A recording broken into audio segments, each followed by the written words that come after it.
La intensa discusión sostenida en las últimas décadas en torno al problema de la democracia proyectó una larga sombra que impidió fijar la atención en otros debates igualmente relevantes en el ámbito de la filosofía y la teoría política. Uno de estos, sin duda, es el de guerra justa, el de la guerra justa, noción perteneciente a una añeja tradición filosófica, recuperada y repensada en los años 70 del siglo pasado por Michael Walzer en su conocida obra Just and Unjust Wars. El libro de Walzer suscitó una profusa discusión en el ámbito académico, si bien no inmediata a su publicación, sí muy notable en las décadas siguientes, porque traía al presente una doctrina filosófica supuestamente ya superada por el pensamiento moderno, cuyo núcleo es la noción de causa justa, introduciendo así la dimensión moral y normativa en la valoración de la guerra. Esta provocación intelectual de Walzer puede ponerse de forma muy esquemática en los siguientes términos. Si usted es un realista deontológico en política,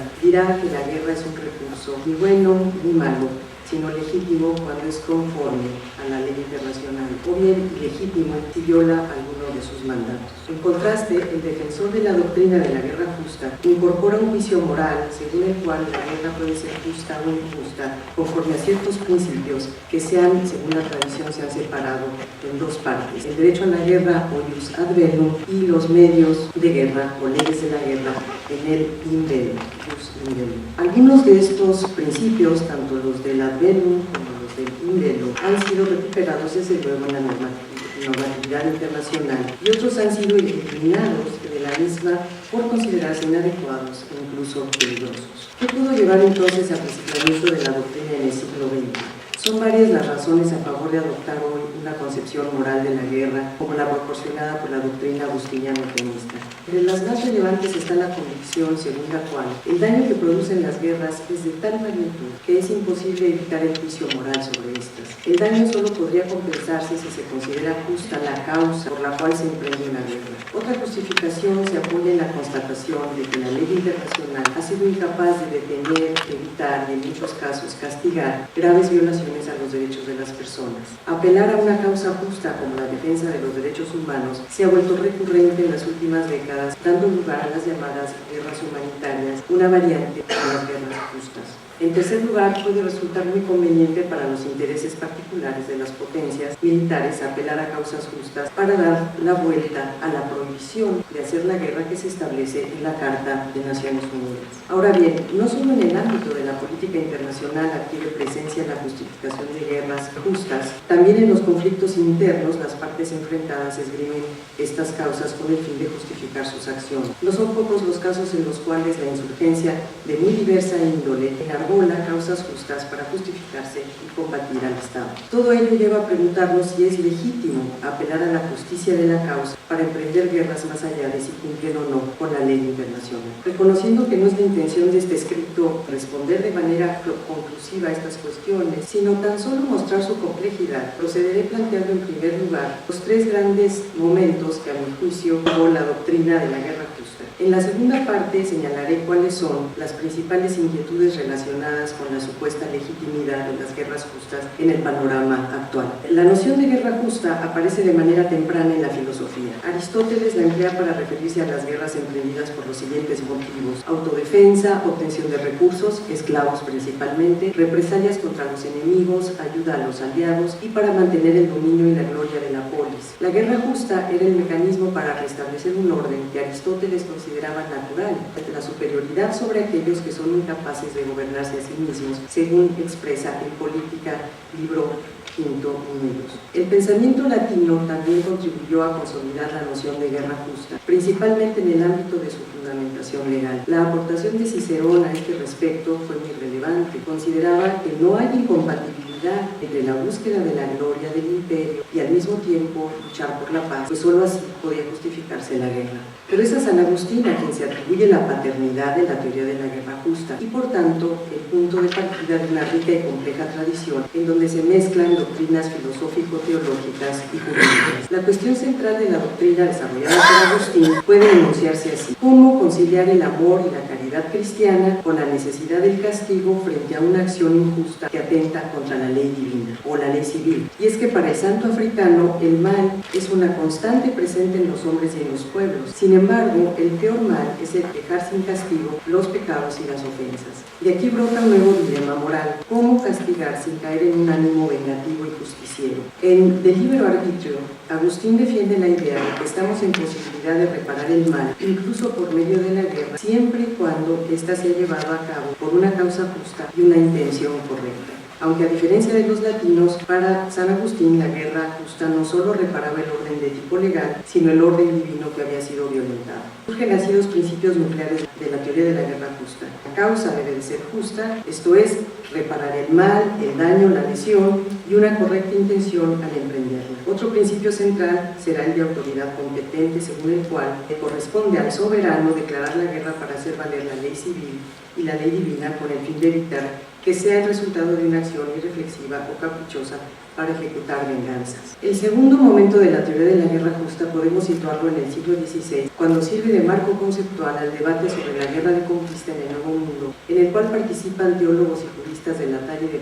Francisco de Vitoria, cuya culminación es la llamada Gran Controversia, protagonizada por Bartolomé de las Casas y Ginés de Sepúlveda en Valladolid en los años 1551-1552. Para aquel, la guerra emprendida contra los pueblos mesoamericanos no satisfacía el principio de causa justa, porque los indios no habían cometido ninguna lesión en contra de los conquistadores. En todo caso, se habían limitado a defender su territorio, su religión y sus costumbres. Para Ginés, por el contrario, la guerra de conquista se había emprendido por una causa justa. ¿O acaso no lo era el llevar la religión verdadera a los pueblos salvajes e idólatras de las tierras recién descubiertas? Los dos ejes en los cuales se apoyaron ambos debatientes fueron, por un lado, la doctrina del derecho natural, por el otro, la teoría de la guerra justa. La mayoría de estos principios más tarde fueron incorporados en los códigos que regulan las relaciones entre los estados, perdiendo así su carga teológica. El tercer momento importante de la teoría de la guerra justa se da a partir de un hecho ya mencionado antes, a saber, la publicación en 1977 del libro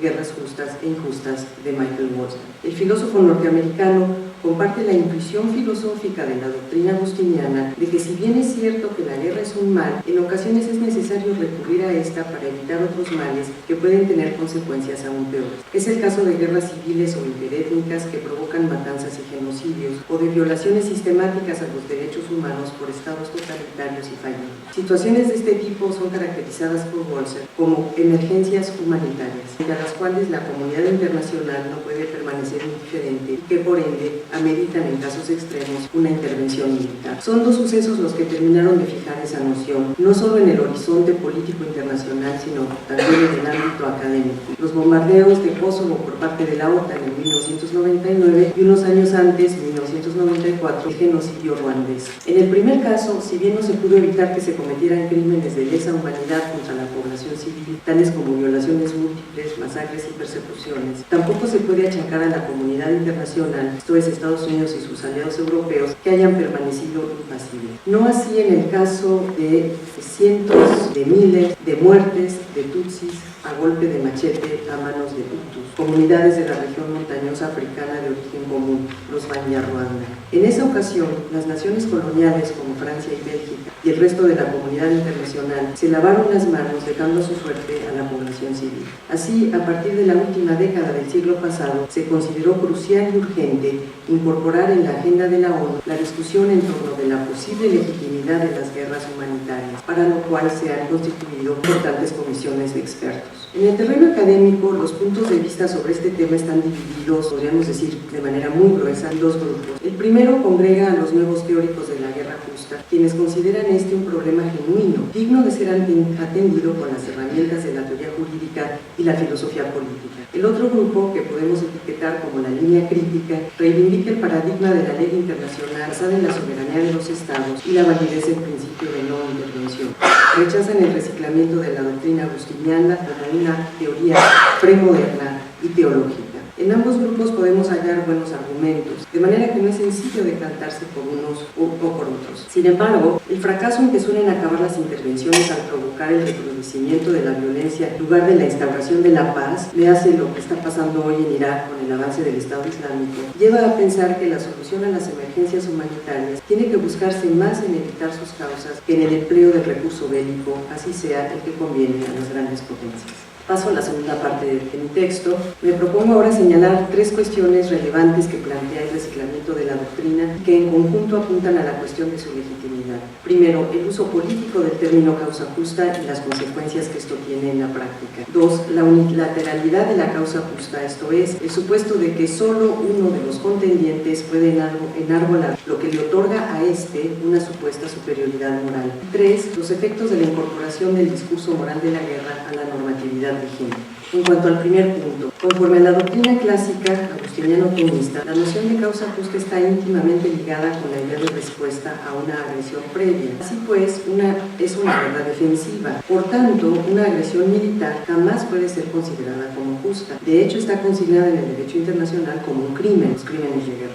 Para ilustrar el punto, tomemos el caso de la guerra contra Irak después del 11 de septiembre de 2001. En esa ocasión, Estados Unidos, junto con sus aliados, Gran Bretaña, España y otras naciones, en tanto poderío militar, lideró la intervención militar con el fin de hacerle pagar a Saddam Hussein y de paso al pueblo iraquí los atentados al World Trade Center. Si bien nunca pudo probarse que ese país hubiera participado de alguna manera en el ataque terrorista. Esa intervención militar había sido calificada por el presidente Bush como una clase de guerra de la que no podía determinarse su duración ni sus objetivos precisos, pues se trataba de, lo cito, otro tipo de conflicto contra otro tipo de enemigo sin campos de batalla, termina la cita, a saber, contra toda nación que albergara o hubiera la mínima sospecha de que albergara a grupos terroristas. Se habla de una guerra de duración indeterminada, diferente de cualquiera en el pasado, contra un enemigo difuso, sin campos de batalla precisos, una guerra que tiene como misión salvar a los Estados Unidos y al mundo en general, no de uno o más enemigos, sino del mal mismo. Son los buenos contra los malos. Los buenos son los pueblos civilizados, esto es, respetuosos del derecho y la moral, mientras los malos no tienen respeto alguno por estas instituciones. Ahora bien, una guerra que se define como distinta a cualquier otra no puede ser sancionada por el orden internacional. Se apela entonces a una justicia por encima de esta, pero al hacerlo se comete el mismo tipo de acción criminal que se intenta sancionar y castigar. La flagrante contradicción apenas alcanza a disfrazarse en la retórica política del discurso. Si bien no es el único, este caso ejemplifica el uso político de la noción de causa justa, es decir, en favor únicamente de los intereses particulares del Estado y que para justificarse apela a una causa por encima de la normatividad vigente. Sin embargo, sería pertinente preguntarnos si hay también un uso no político de la noción de causa justa. Otro ejemplo puede ayudar a analizar este punto. La operación Tormenta del Desierto, en respuesta a la invasión militar por parte de Irak a Kuwait, tuvo como propósito resarcir el daño y restablecer la soberanía kuwaití. En efecto, la llamada Guerra del Golfo Pérsico 1990-91 se produjo por la invasión del ejército iraquí cuando, de hecho, no existía indicación alguna de que este pequeño país rico en petróleo representara una amenaza de algún tipo al mucho más poderoso Irak. ¿Cuáles pudieran entonces ser las razones que llevaron a emprender esta empresa bélica? En toda guerra siempre hay que ir en primer lugar, desde luego, a las causas materiales. En este caso, Irak había contraído fuertes deudas en la reconstrucción que llevó a cabo después de la larga guerra que sostuvo contra Irán, pero ni Kuwait ni Arabia Saudita quisieron contribuir con para saldarlas, lo que enfureció a Saddam, que se consideraba el gobernante moderado que había salvado de la amenaza ayatolá a la región.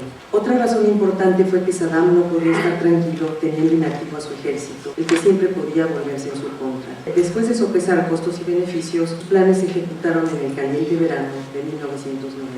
Desde luego, ninguna de estas razones era suficiente para justificar la invasión a Kuwait y por lo tanto Irak incurrió en una guerra de agresión, violando así la ley internacional. Tampoco podríamos decir que se trató desde luego de una guerra justa. En cambio, la alianza formada por Estados Unidos sí parece satisfacer, por lo menos, algunos de los requisitos de la guerra justa. Se trató de una guerra defensiva con el fin de resarcir del daño a Kuwait y ayudarle a recuperar su soberanía. Hay pues pocos argumentos para poder afirmar que esta guerra no fue legítima o no fue justa, pero también debe reconocerse que el hecho de calificarla de justa no la hace ser más legítima desde el punto de vista jurídico.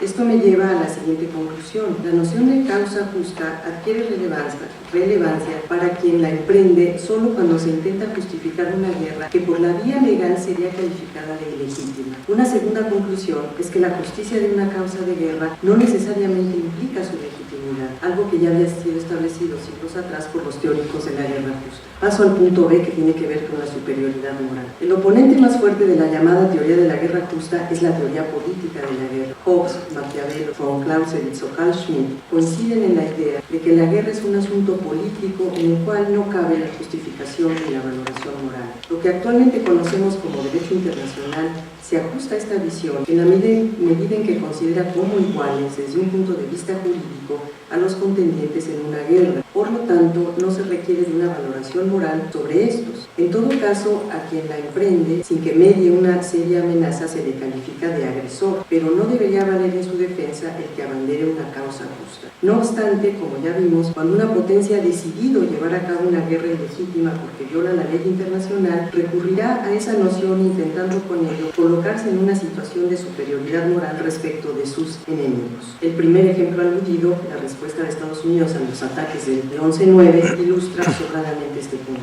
Y en este mismo sentido van las justificaciones humanitarias del nuevo militarismo desplegado por algunas potencias. Cuando una guerra se justifica apelando a la defensa de los derechos humanos, lo hace a sabiendas de las implicaciones que tiene el oponerse a una causa de semejante estatura moral. En principio, nadie podría oponerse. De ahí el peligro de actuar en el nombre de la humanidad o de sus derechos, que se corre el peligro de cometer las peores atrocidades. Robin Blackburn expresa muy bien de la siguiente manera: en la práctica, el lenguaje de los derechos humanos se utiliza para atraer y mantener seguidores. Los que desencadenan guerras imperiales en su nombre están adoptando una estrategia peligrosa que puede estallar en sus manos. Termina la cita. Desde luego, no se trata de negar la importancia de los derechos humanos, pero es un error convertirlos en causas sagradas, como lo fueron siglos atrás las que movieron a los cruzados a combatir a los infieles en el Oriente cercano. Por no hablar del problema que representa el humanitarismo selectivo, constatable en la práctica, a saber, se interviene militarmente en función de los intereses de las potencias y no por razones humanitarias, lo que explicaría, entre otras cosas, por qué se mantuvo la distancia en diferencia moral en el caso del conflicto ruandés que terminó en genocidio. Paso al tercer punto y a la conclusión. Todo lo dicho hasta aquí pretende hacer ver la complejidad que acompaña a la noción de guerra justa y su posible legitimidad.